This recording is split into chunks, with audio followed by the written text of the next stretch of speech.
ರೇಣುಕಾಸ್ವಾಮಿ ಕೊಲೆ ಕೇಸ್ನಲ್ಲಿ ನಟ ದರ್ಶನ್ ಪವಿತ್ರ ಗೌಡ ಸೇರಿ ಒಟ್ಟು 17 ಆರೋಪಿಗಳು ಜೈಲು ಪಾಲಾಗಿದ್ದಾರೆ. ಅದರಲ್ಲಿ 13 ಆರೋಪಿಗಳು ಪರಪ್ಪನ ಅಗ್ರಹಾರದಲ್ಲಿದ್ದರೆ ಇನ್ನು 4 ಆರೋಪಿಗಳು ತುಮಕೂರು ಜೈಲಿನಲ್ಲಿದ್ದಾರೆ. ಸದ್ಯ ಕೊಲೆ ಕೇಸ್ ಜೈಲು ಸೇರಿದ ನಟ ದರ್ಶನ್ನನ್ನ ನೋಡಲು ಪತ್ನಿ ವಿಜಯಲಕ್ಷ್ಮಿ ಹಾಗೂ ಮಗ ವಿನೀಶ್ ದರ್ಶನ್ ಪರಪ್ಪನ ಅಗ್ರಹಾರ ಜೈಲಿಗೆ ಹೋಗಿದ್ದಾಗ ಮಗನನ್ನ ತಬ್ಬಿಕೊಂಡು ಬಿಕ್ಕಿ ಬಿಕ್ಕಿ ಅತ್ತಿದ್ರು ದರ್ಶನ್.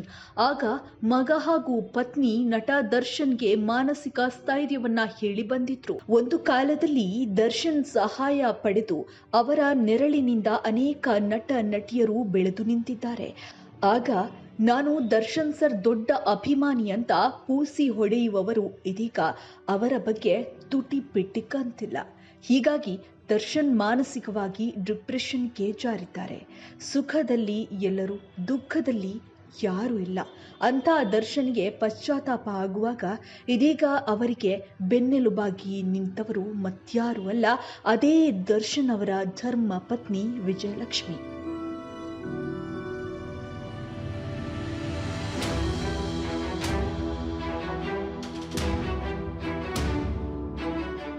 ಇತ್ತೀಚೆಗಷ್ಟೇ ಭೇಟಿಯಾದ ಬೆನ್ನಲ್ಲೇ ಪತ್ನಿ ವಿಜಯಲಕ್ಷ್ಮಿ ಅವರು ಇನ್ಸ್ಟಾಗ್ರಾಂ ಖಾತೆಯಲ್ಲಿ ಪೋಸ್ಟ್ ಒಂದನ್ನು ಶೇರ್ ಮಾಡಿಕೊಂಡಿದ್ದಾರೆ. ಜೊತೆಗೆ ಪ್ರಕರಣದಿಂದ ಯಾವುದೇ ಉದ್ವೇಗಕ್ಕೆ ಒಳಗಾಗಬೇಡಿ ಅಂತ ಮನವಿ ಮಾಡಿಕೊಂಡಿದ್ದಾರೆ. ನಿಮ್ಮ ಶಾಂತ ಸ್ವಭಾವವೇ ನಮ್ಮ ದೊಡ್ಡ ಶಕ್ತಿ. ಈ ಕೆಟ್ಟ ಘಳಿಗೆಯೂ ಹೋಗಲಿದೆ, ಸತ್ಯ ಮೇಲುಗೈ ಸಾಧಿಸಲಿದೆ. ದರ್ಶನ್ ನಿಮ್ಮನ್ನ ಎಷ್ಟು ಪ್ರೀತಿ ಮಾಡ್ತಾರೆ ಅನ್ನೋದು ನನಗೆ ಗೊತ್ತು.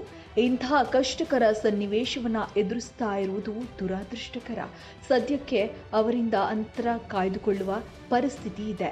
ನಾನು ಅವರ ಜೊತೆ ಹೊರಗಿನ ಪರಿಸ್ಥಿತಿ ಬಗ್ಗೆ ವಿವರವಾಗಿ ಮಾತನಾಡಿದ್ದೇನೆ. ಎಲ್ಲ ವಿಚಾರಗಳನ್ನು ತಿಳಿದು ದರ್ಶನ್ ಮನಕಳಕಿತು. ಎಲ್ಲ ಅಭಿಮಾನಿಗಳು ಶಾಂತಿ ಕಾಪಾಡಬೇಕು.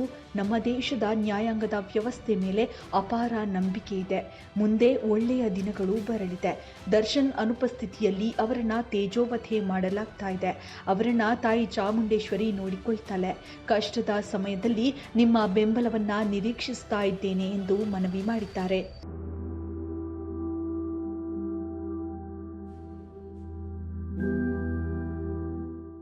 ಸದ್ಯ ಇದನ್ನು ನೋಡಿದ ಅಭಿಮಾನಿಗಳು ಸಾಮಾಜಿಕ ಜಾಲತಾಣದಲ್ಲಿ ವಿಜಯಲಕ್ಷ್ಮಿ ಅವರ ಪೋಸ್ಟ್ಗೆ ಕಮೆಂಟ್ ಮಾಡುತ್ತಿದ್ದಾರೆ.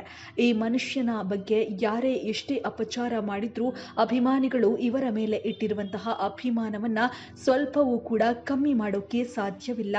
ಡಿ ಬಾಸ್ಗೆ ಒಳ್ಳೆಯದಾದ್ರೆ ಸಾಕು, ಆ ಚಾಮುಂಡೇಶ್ವರಿ ತಾಯಿಯ ಆಶೀರ್ವಾದ ಖಂಡಿತ ಇರುತ್ತೆ.